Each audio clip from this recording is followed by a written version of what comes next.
রাধে রাধে বন্ধুরা, জয় গৌর জয় নিতাই। তোমাদের আনন্দময়ীমা লীলা কথা পাঠ করে শোনাচ্ছিলাম। যতটা অংশ পাঠ করে শুনিয়েছিলাম তার পরবর্তী অংশ তোমাদের পাঠ করে শোনাবো। এই কথাগুলির কোথাও কোথাও হেয়ালিতে ভরা। এর সুন্দর একটি ব্যাখ্যা দিয়ে মাতৃভক্ত নারায়ণানন্দ স্বামী বলেছেন, শ্রী শ্রী মায়ের নিকট অপর বলিয়া কেহ নাই, সবই মায়ের আপন বা নিজের রূপ। অতএব তিনি কাহারটা খাইবেন, নিজেরটাই নিজেই খাইতেছেন, অথবা ভগবান ছাড়া যখন অপর বা ভিন্ন কেহ নাই, কিছুই নাই, তখন ভগবানেরটা তিনি খাইতেছেন।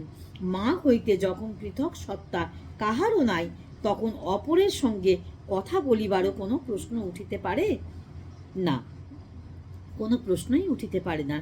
তিনি নিজের সঙ্গেই নিজে কথা বলেন। যিনি সর্বব্যাপক, তিনি আবার যাইবেন কোথায়? মা সর্বক্ষণই অদ্বিতীয়ভাবে সুপ্রতিষ্ঠিত হইয়া আছেন। মায়ের নিজের ইচ্ছা বলিয়া কিছুই নাই। পরমেশ্বরের বিরাট ইচ্ছার সহিত আপন ইচ্ছা বা এক হওয়ার সেই ভূমির ইচ্ছাই শ্রী শ্রী মায়ের ইচ্ছা। সন্তান বৎসল্যা শ্রী শ্রী মা আনন্দময়ী, শ্রী শ্রী মা আনন্দময়ী মা। আবার মাকে প্রশ্ন করছেন এক ভক্ত, মা, জীবনের অন্তিমে সুখ আসে না কেন মা? মা তখন বলছেন ভক্তকে, জীবনে অনেক বুদ্ধির খেলা খেলেছিস, হার জিত যা হবার হয়ে গেছে। এখন নিরাশ্রয়ের মতো আমার পানে চেয়ে তার কোলে ঝাঁপিয়ে পড় দেখি, তোর আর কোনো ভাবনাই ভাবতে হবে না। আবার পরবর্তীতে ভক্ত মাকে প্রশ্ন করছেন, নিজেকে কিভাবে জানবো মা? মা তখন তাকে বলছেন, দর্পণ পরিষ্কার করলে যেমন তাতে নিজের প্রতিমূর্তি পরিষ্কারভাবে প্রতিফলিত হয়, তেমনি চিত্তশুদ্ধ হলে আত্মা স্বরূপ পরিষ্কারভাবে ফুটে ওঠে। সেইভাবে চিত্তশুদ্ধি লাভ করার জন্য চেষ্টা কর। আবার পরবর্তীতে মাকে প্রশ্ন করছে, আমি কিভাবে প্রকাশ পেতে পারি মা? মা বলছেন, আম পাকলে আম বলে না আমি পাকিয়াছি, তোমরা আসিয়া দেখো। তার রং দেখে ও গন্ধ পেয়েই সকলে বুঝতে পারে আম পেকেছে। তেমনি ভিতরে শুদ্ধ ভাব জাগলে কাকেও বলে দিতে হয় না, ব্যবহার ও চেহারাতেই ধরা পড়ে। প্রশ্ন, আবার প্রশ্ন করছেন ভক্ত মাকে, মন একাগ্র হবে কিভাবে মা? মা বলছেন, অখণ্ড জপ ধ্যানে লেগে থাকতে হবে।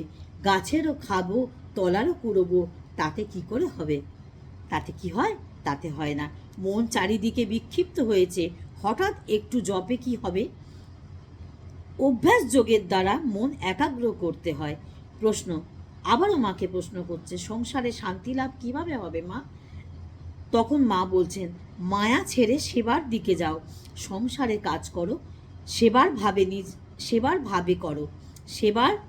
ভাবে করো, নিজেকে ভগবানের সেবক বলে মনে করো, ভগবত জ্ঞানে সকলের সেবা করে যাও, নিজেকে সম্পূর্ণ করো ভাগবত চরণে, ভাগবত সেবায় তবেই নিশ্চিন্ত হতে পারবে, সংসার থেকেও শান্তি লাভ করতে পারবে।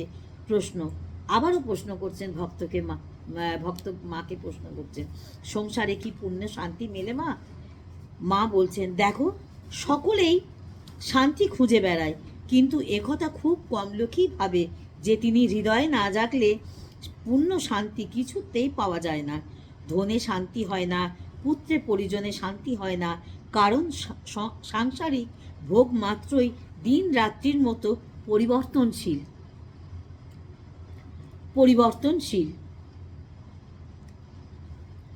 আস্তে আস্তে চলে যায়।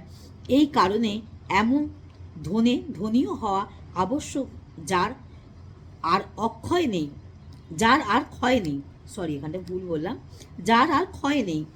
যা পেলে সকল আশঙ্কা একেবারে মিটে যায়, সে ধন একমাত্র ভগবান, যিনি সকলের হৃদয় থেকে অপরিচিত আছেন।